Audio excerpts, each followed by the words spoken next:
Hey, chismosas. Welcome to the Tell Me Chisme podcast with Marty and Kim. Okay, guys. So on today's episode, we are going to talk about this apocalypse we're in, the Sassyman Apocolypse. That is. Okay, so Kim's going to have me lead this one, because this was the topic that I thought we should talk about. Yeah, she has a lot to say apparently. Yeah, because it's terrible. So I think one of the first things that I started noticing people talk about the Sassyman Apocalypse was the whole 50-50 thing. Oh, guys wanting to go 50-50? Yeah, which I'm sure 50-50 has been around even back before money was probably more even mainstream. a concept, yeah. But the thing is, it's only gone so far because at some point, women were making significantly less or just not working. Yeah. It's basically since women have entered the workforce. So now I feel like because of this economy we're in, women are kind of forced to work. Do you think that's the reason? No, not just that. Other than just man being more sassy too, the audacity. Yeah. The crazy thing is, I feel like a lot of guys want the 50-50, money-wise, but still won't want to do 50 of the work. They'll still expect a woman to do a lot of the caregiver I think tasks. Men who ask for 50-50 don't really know what that entails. I don't think you realize the 50 that I'm doing and the 50 that you got to do. I heard someone say, it was a woman on TikTok, being that essentially she thought that whenever you're in a relationship, you should never talk about going 50-50. If anything, it's more 70-30, but it's depending on the day. Let's say today I don't have the energy to put in my 70%. Okay, you have to pick up that. So now you do 70% and I'm going to do 30% depending on the day. So that's what that lady was saying, that right. Her idea 50-50 was. Exactly. Same with money too. Let's say for some reason one day you have a bigger check than mine and I for some reason don't have as much work. Okay, then in that case that week you're in charge of the 70%. I agree. And man, I remember one time this Reddit post basically had gotten so much traction that people started making articles about it. Mm-hmm. But basically this husband was like, "Hey guys, I don't know what to do." Basically both the guy and the wife were very high earners. I think they made over $200K each. Oh, so they were both making almost near half a million total together. So he was basically saying "Hey guys," so basically he's like, "My wife and I are trying for a baby," but she basically brought him almost like a contract, basically saying "Hey, this is how much income I'll be losing. So basically this is what I'm expecting to be compensated." Oh, wow. Yeah, no, and man, queen. She laid it out for him, so no questions asked. No, she literally was like, "Hey, they were both." I think also both of them were very much straightforward in their career and had goals and stuff. And she was basically like, "We both want kids, but obviously I'm the one that has to take an L here because I'm the one physically carrying the child. Have to take more maternity leave if we want one of the parents to stay with the child." Yeah. So she was basically saying this is gonna set me back in terms of my goals financially. This is going to set me back. And the husband was like, "I just feel," he's like she's putting a price tag on my baby, which I thought could also be another good point. I get it. And he was like, "Both me and my wife have set money aside for this baby." Yeah. He's like, "So it's not I understand that she thinks she's losing money." He's like, "But we both have money set aside." He's like, "We have enough money for this baby." He's like, "It just feels a little nasty." He's like, "That I feel like she's making me basically agree to this, that I have to pay her to basically have my child." I feel like there's missing context because I'm like, what if she's doing it more so out of fear and thinking that she has to put up the same money up front, despite obviously she's not going to have the same amount of money. Who knows? I feel like I'm definitely playing devil's advocate here. Agree. And like I said, I think that one was the most dang, I kind of see both sides in this scenario. This connects to that TikTok I told you about. Remember about the guy complaining to his girlfriend? Okay, so I told my sister about this video that I watched on TikTok, and it was this guy and his girlfriend was in the passenger seat, and they were talking hypothetically in the future if they have kids, right? And this guy was essentially telling the girl that it's not fair that he has to essentially drop whatever he's doing whenever his girlfriend, let's say they have a kid and she goes into labor. It sucks for him that he has to drop everything he's doing to prioritize her essentially. And she's like, "What do you mean? If I'm pregnant, if I'm going into labor, of course you're gonna be the one in charge taking care of the to-go bag going to the hospital. Of course you're gonna be the one that drives me to the hospital. And yes, when I'm in the hospital bed, I expect you to do A, B, and C for me, be there for me." And I cannot tell for the life of me if this video was satire, he was being dead ass serious, but from the video it sounded like he was being fucking serious. He never laughed at any point. He's like, "Yeah, but why do you expect me to drop everything I'm doing? What if I was in the middle of a game?" And then whenever she was like, what do you mean? Like, I'm going into labor. He was like, yeah, but at least while you're going into labor, you have time to prepare for it. You feel like the not cramps. What is it?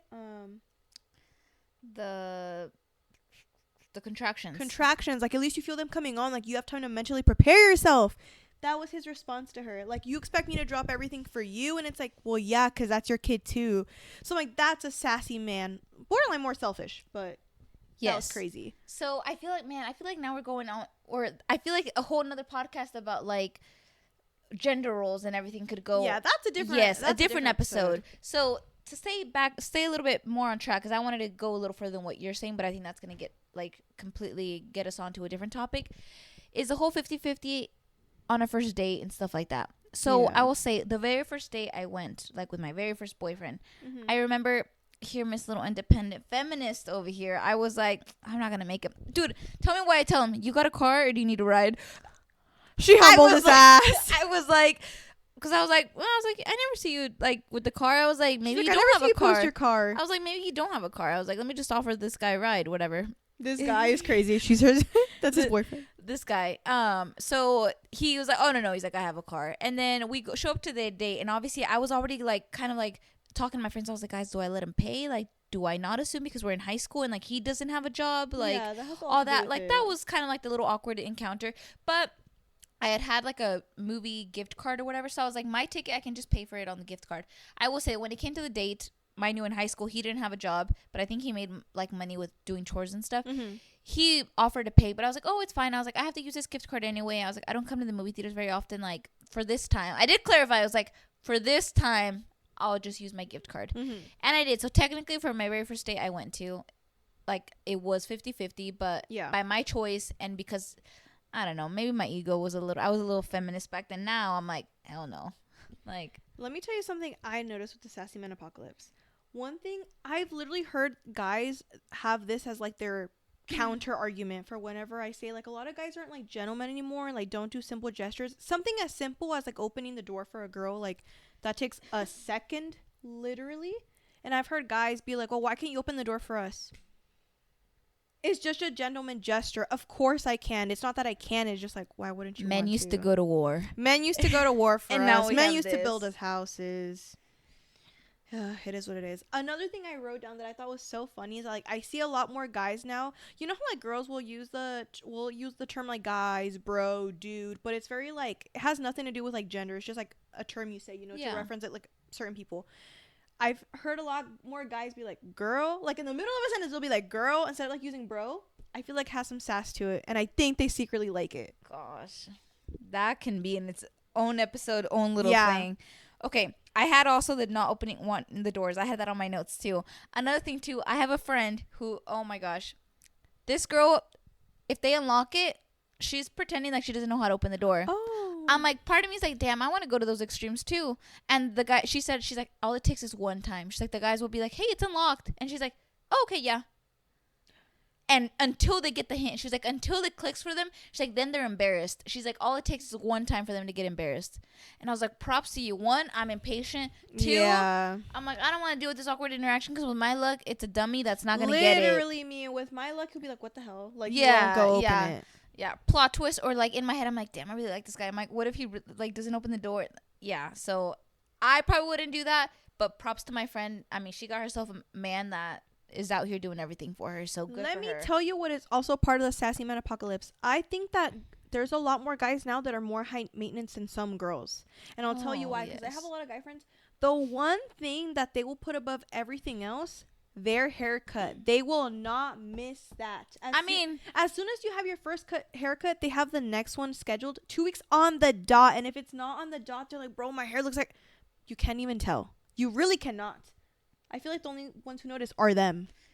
Yes, and I feel like guys will counter argue that they're like, okay, but then if we don't get haircuts, we're like no, wait, I can't think of the word right now. Folongos, yeah. I guess. Yeah, and then they're like, oh, but now we get haircuts too often. We're out here high maintenance. You know, I feel like guys to some extent, but that. I will say this. I think there's a difference between not getting a cut and then just being greñudo. Even if you haven't gotten a haircut, okay, still put product in it. Don't let it look crusty. Like, that's not what we're saying. Yeah. That's really not. Like, for example, me, I need a nail appointment soon. but they're still hydrated. I'm not gonna let them get crusty, you know. Don't look at them. Don't prove me wrong. Okay. Something I had on here was Kendrick Lamar having her back when he was like, I know what you're gonna say. That thinking they're cuter than you, and it's like you're on your cycle, and they're in their period too. When I heard that, I was like, Kendrick knows about the Sassyman Apocolypse. That is true. Like, I feel like for girls, this became a thing to like boost their confidence, to be like, that man deserve you, which obviously is very true. Like, you should hold yourself to a high regard, high standard, whatever, for your own confidence. I don't necessarily think that it means that you have to quite literally think that you're better than someone else. That's not what it means. Yeah. But guys took it as like, well, I'm better than you, so like, fuck your time. Like, I don't need to like waste it on you. And I'm like, why do you ruin it? Okay, not to talk shit on my girl Simone Biles' husband, but I feel like this is kind of what brought it up kind of mainstream to like the public eyes a little more too as well pretty recently on that podcast that he went to, and he was like, yeah, I had no idea who Simone Biles was, and he's like, yeah, he's like, but I always say like, guys the catch, like I'm the catch, and he said he was the prize. First of all, in this moment, you didn't know who Simone was. He said that he was in college. He's like, oh, I didn't have NBC. We didn't watch the Olympics. He's like, we didn't have those channels. He's like, plus I was in football camps, like doing all that. It's like, bro, we were little, and Simone Biles was out here killing it. Like, she was on cereal boxes. Like, I wasn't watching the Olympic Games, but we knew who Simone Biles was. And not only that, even if I didn't know her name, I knew who she was still by looking at her. So you're telling me that she popped up wherever you found her, and even if you didn't know her by name, you didn't look at her and be like, oh, she's an Olympic athlete. Okay, whatever. For some reason, maybe you're bad with names, but you're like, oh yeah, Simone Biles too has such a unique like facial structure. Yes, you can't miss her. Like, you can't. Like, name associated with her face, I feel like is such a match with her. Yeah. That him saying that, I feel like he deserved the he. And it's funny because when we're not even doing this on purpose, to this day, I still don't know his name. I don't. I just know that he's still in the NFL. I think he's still in the NFL, yeah. Sorry. Yeah. I will say, though, like, it's great. He's very supportive of her and everything in her career now and everything. But I still think, like, men on podcasts. Another whole other podcast. Yeah, that's another episode, guys. Yeah, but, yeah, men just opening their mouths. Dude. I support the right for a man to be quiet, yeah. But yeah, honestly, that one, I feel like that one was when everybody was like, oh, no. And he had it coming for him, for everyone saying, Simone Biles' husband. That's all everyone's going to know him as. And of course she backed him up because that's your partner. So I expect it, True. whatever. I'm not going to blame my girl Simone. You're locked in, so you might as well support him. True. But I will say, you know that trend going around on TikTok right now, and it's like my emergency contact, and it's a guy being quirky? Yes. They did it, and he did like the most mild thing ever. I'm like, if that's him being quirky. I will say, though, that trend was cringy for a lot of, I think most of them. It's only a couple are genuinely funny where like, the guy is like not trying to put on an act. Like, that is just him. Same with the girls. Yeah. But yeah, I hate when it's like very scripted or like they do the smallest thing. Like, oh my God, I dropped my fork. How quirky of me. Yeah. Wrap it up. But yes, back to the whole 50-50. My thing is, like, how do you have the audacity as a man? Like, okay, I had a coworker, right? He's 40. He's into his investments and everything. Very, very bougie wife, right? So we're getting to talking and stuff. And, you know, the sprinkle movement on TikTok. Oh, my God. I love her, but I don't take her advice quite literally. It's just really entertaining. But some stuff she says, sprinkle. Okay, yes. I tried sprinkle on a date, and tell me why this guy was like, yeah, you know what? I feel a little uncomfortable continuing this. Yeah, this man basically said like, nah. You're gonna be asking for too much. Like he basically said I can't afford you. So he was like, yeah, I'm feeling uncomfortable. As soon as he said that, I was like, well, now I'm feeling uncomfortable. So, okay, but also low-key good for him because like he's kind of saved you time if that really was the case. True. He saved you your time. Later on, I think he was regretting it because he was like, actually, like I had such a nice time on the date. Can we? And at this point, I was like, you said I made you uncomfortable, so you made me uncomfortable. Yeah. I don't want a second date. And I'm like, this was a man with a good career. He was like a tech accountant or something, like a good career. And I'm like, dude, but I need to know what you said because bring that in. Okay, we were talking about something about our upbringings, and I mentioned something like, oh yeah, like I low-key got spoiled by my parents, and I'm like, and I basically said, girl, do we have the same childhood? What are you talking about spoiled? In what sense? Yeah, we were spoiled. In what sense? Both materialistic. We basically got most of the stuff we wanted. We can't say that we didn't really. I guess I wouldn't say it's stuff that I quite literally asked for, but yeah. most things I asked for, I got. Okay, maybe you asked more than me. But yeah, probably that would add up. There you go. Yeah, so I'm like, okay, so I basically said something like, oh yeah, like growing up, like I was pretty spoiled. Like I didn't make myself sound like a brat. At least I didn't think so. I could have maybe. Yeah. But I basically said that, and I'm like, yeah, and I'm like, I basically said like, yeah, like now I basically said like I keep up with myself now. Like anything I want, I get. I basically, yeah, and I think he was kind of getting like, okay, you're Mexican. Like, he's like, I think he started putting like pieces together. He's like, okay, she's telling me she was spoiled, that now she provides for herself and like basically gets what she wants. He's like, she's basically going to expect me to do the same. Yeah. So I told a coworker this, right? Keep in mind, this man, his wife is a stay-at-home mom, was stay-at-home girlfriend, whatever, right? And she's out here buying Hermes plates. Like, he keeps up her bougie lifestyle. When I told him this story, he basically said, he's like, well, that's not a real man. He's like, because a real man would say, he's like, I'm going to work hard to provide that for you. He's like, to be that man. And he's like, don't ever think, he's like, you're asking for too much. He's like, it's just you're asking the wrong person. He's like, no, he's like, literally, he's like, that was just the wrong man. He's like, to tell that to. He's like, he didn't have the right man mindset. Yeah. And when he said that, I was like, way to feed into my deluluness. I mean, for me, I feel like I don't have high standards as far as like materialistic things, but I do think my dad set a very high standard in the sense that like, anything we technically needed that wasn't materialistic, he basically did provide for us. Like I feel like my dad's way of showing love is definitely acts of service. Yeah. So I feel like whenever, let's say you're looking like for a guy and there's little things that he doesn't do, and it's like, of course my standard's gonna be high because I've been used to receiving this all my life, and then you can't do it. And it's like simple stuff too. I'm not asking you to, I mean maybe I will, but like change my tire. Like it's not anything extreme, but it's like you can't do little stuff crazy. Like you're not gonna offer to carry my purse. Like I feel like if a man can't do it for you, he'd find the solution for you. Like that's the thing. Like yes, I'm not asking, or like that's the thing too. Like I feel like whenever they say what do you bring to the table, I feel like that also ties in with the Sassyman Apocolypse. For sure. And it's like, okay, like I feel like me in the relationships I've been in, when there's problems that I can't solve, whether because I can't solve them for you because they cost money or it's just stuff out of my own control and stuff, I try my best to come up with solutions to help you fix your problem or like help you with that. Like I might not have the manpower, but I feel like I bring a lot of logic into it. I can provide you with options, like you said. Yeah. So I'm like, okay, I expect the same thing. I'm like, okay, if I can help fix your problem or fix it for you, make it go away, I'm going to help you with whatever resources I can. So I'm like, at the very least, not even talking about money or anything, at the very least that. With resources, with whatever. So I'm like, okay, like that's something I bring to the table that I would expect back. You know, not talking about money or anything like that. Yeah. So I don't know. Let me tell you another thing that I feel like I noticed guys started doing. I will say this is very much a double standard because I do it a lot. But the thing is, I know I do it. I just did it right now. What I want to talk about, rolling my eyes.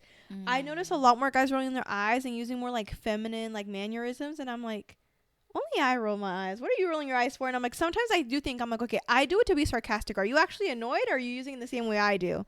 You're being sassy and I can't tell. I don't like it. Yeah. Let me think. I feel like there's, like I said, there's so many each. I feel like so many different little topics could be their own podcast. So I don't want to like steer away and stuff. So, okay, we talked about the door thing. And my thing is like, how does a man even approach this? Like, you know, like I feel like to ask you? Yeah. Like, are they like, hey, like you're not like, do you think that's how it works? Like the guy will be like, hey, you're not expecting me to pay for everything all the time, right? I think it differs because I will say this, like, you know how a lot of girls are like, well, I don't want to teach my boyfriend how to be a man, or I don't want to teach him how to be my boyfriend. But it's like, it's also okay to ask, you know? I'm not going to say you have to ask for every single thing because the same way I wouldn't expect it. I wouldn't ask a guy, be like, how do you want me to be your girlfriend? It's like, you just kind of do it and you learn along the way and you learn what works. I feel like people don't know what they don't know. If they haven't had a girlfriend that has the same type of standards that you do, they won't know that.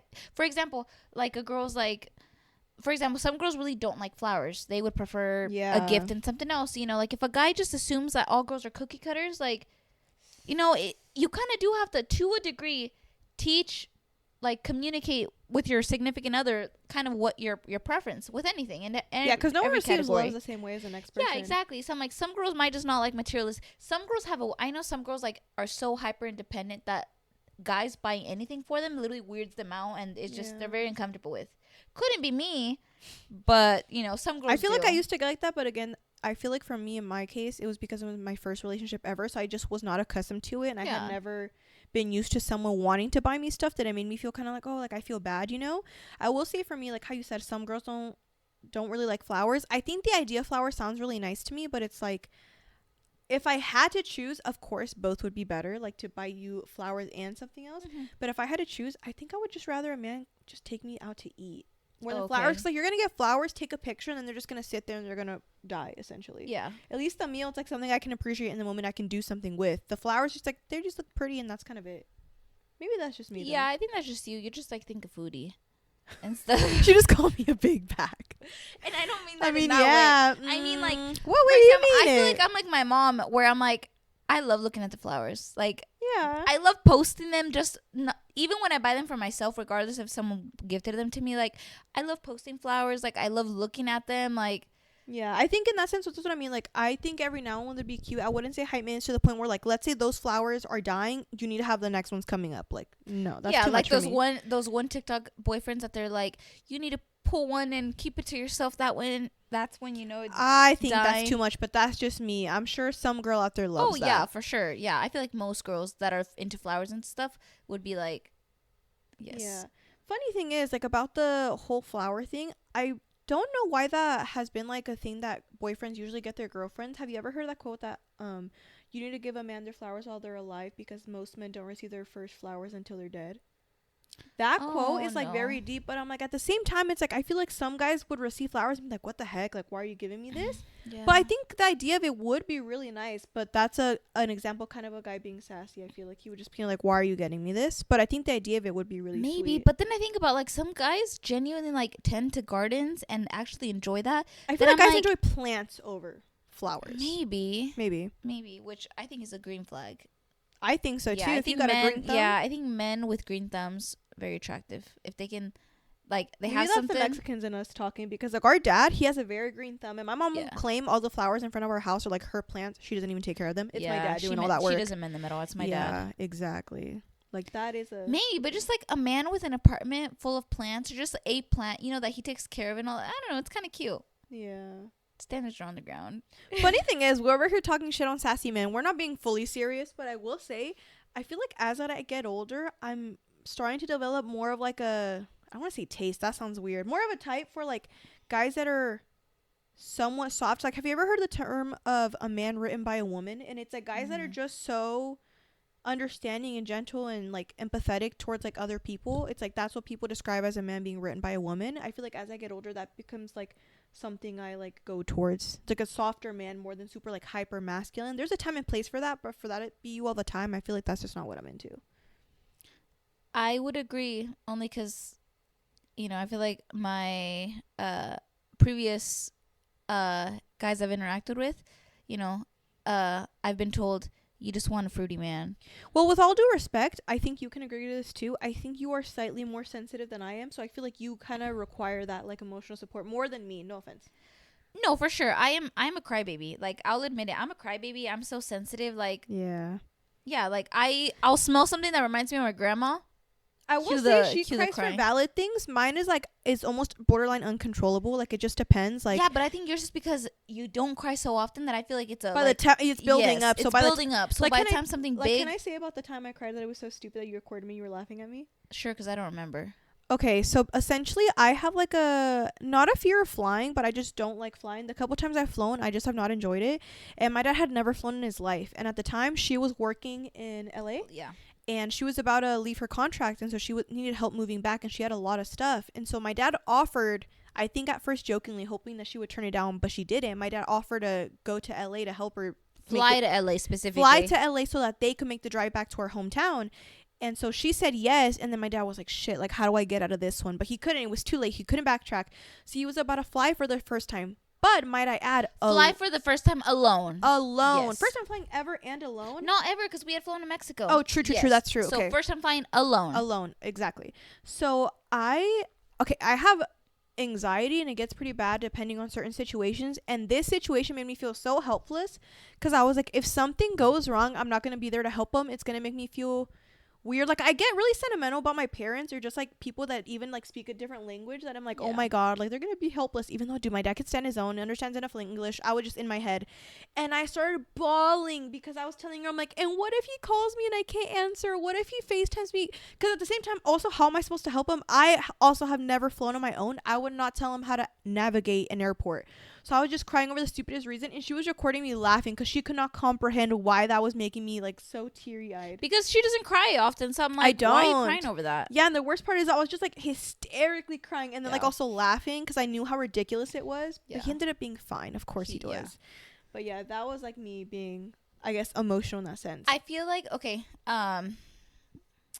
so back to like the whole 50-50, like I feel like we should kind of share and stuff, like how we've been in our relationship, and also like my parents. Like, for example, my parents, like my dad has taken on the full like provider thing, but the thing is, like, my mom chooses to work. She doesn't have to. My dad has told her multiple times, like, she chooses to work only because she has things that she has a shopping addiction. Let's just be honest. She has a shopping addiction that she knows my dad isn't gonna fund, to a degree. Mind you, he's fixed it before too. Got her back to zero. Yeah, so she has a shopping addiction that my dad's like, you know, my dad, no amount of normal person I think would fund a shopping addiction like my mom's. So my mom knows that she has to work for it if she wants it. So she chooses to work for that. My mom doesn't even know. My mom's never purchased a car for herself. My dad has. Like, my dad pays all the big heavy bills. I don't know if it's because out of my mom's, like, just to feel like she's helping out, she pays like the cheapest bill.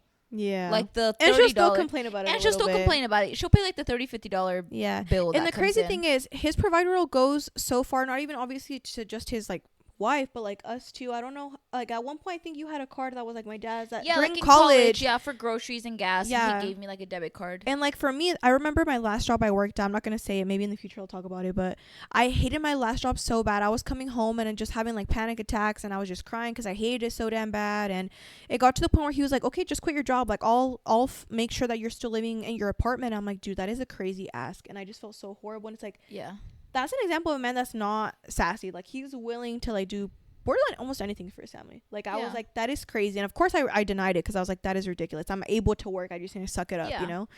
But I'm like, I feel like it's getting rare that you see guys like that. Funny enough, I was talking to my guy friend about it, and I think a part of him, like, he wanted to be sassy and probably say something smart back, but I think he also acknowledged, like, no, it is true, like, that type of man or guy, like, is dying out. Like, not a lot of guys want to put on that role. And again, that's not a bad thing. I don't think there's every single female out there is expecting that. Some women wouldn't necessarily care. And not just that, like, I would totally respect, like, for example, if, let's just say I had a passion of a career, like, I love my career, I'm passionate about it, and I could be the breadwinner.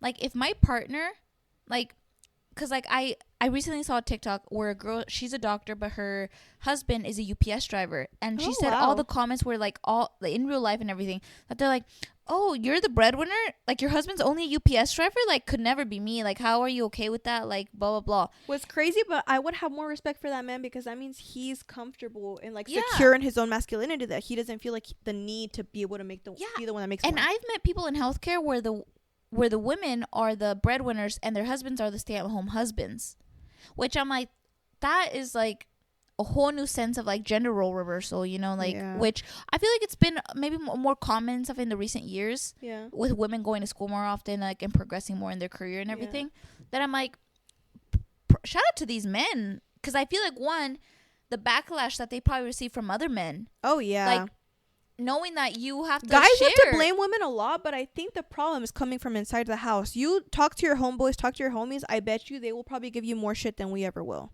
Yeah, because I feel like women would be like, oh my god, I wish my husband like helped with the laundry, like the fact that your husband, you know. And I mean, a very, like, if you're the breadwinner and you're keeping a bum at home, no, that's crazy. No, but if like you are the breadwinner but your husband is out here doing all the work and, you know, everything else at home, I mean, and I think if you're okay with that and that's how it's worked out for both of you guys and both of you guys are okay with that agreement, then I think that works great for them. Like, I feel like a part of me obviously wants to hope that I get married to a man that could be a provider, whatever. But let's say, you know, if all goes well, my job is able to pay me and I'm like well off, and my dream man was making less than me, I wouldn't mind being the breadwinner as a thing.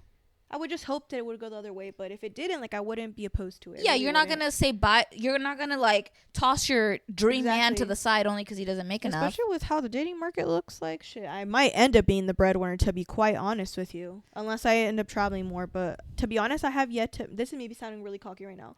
Aside from, like, going to school and all that, and I feel like I'm getting smarter, it's like, I feel like I even have yet to meet a man that is, like, as emotionally intelligent as me. A lot of guys don't even going to school no more. So I'm like, I don't know what your future's going to look like, but we'll see. Yeah, I don't know. I feel like the Sassyman Apocolypse. I don't know. Do we think it's coming to an end? Do we think it's gonna get worse? I mean, with the way the economy's looking, it's probably gonna have to be more of like a, we're not gonna have a choice. Like, it's gonna have to be that 70-30. Like, both are gonna have to really put in the work to make things work. Yeah, with this, how this economy's going, I think the idea of a stay-at-home anything, It's just out of the picture. yeah, for a lot of people. Yeah, and it's crazy because, like, it affects so many different aspects. Yeah, I think the whole idea of a stay-at-home anything is probably in the past for a while. Obviously, there's always going to be those very high earners and those very high earner couples absolutely. that both of them, either of them could stay at home. But I think for most majority people, Like working class. yeah, I feel like the whole working mass, I feel like, unfortunately, both of them are probably going to have to have a stay job. working. Yeah. And unfortunately, for the girlies, that might mean having to help your man out financially Yeah. for a little bit. And I'm not opposed to, as long as the man is also willing to do some other stuff. Because, damn, I Yeah. think people, like, think that at-home things, like, typical things that are considered stay-at-home moms, like, what they have to do is just as easy. Like, bro, that's mentally draining, too. Yeah. It's stressful, but... Guys, what do you think? Did we miss anything? Tell us the chisme. Yep, okay. We'll see you guys next time.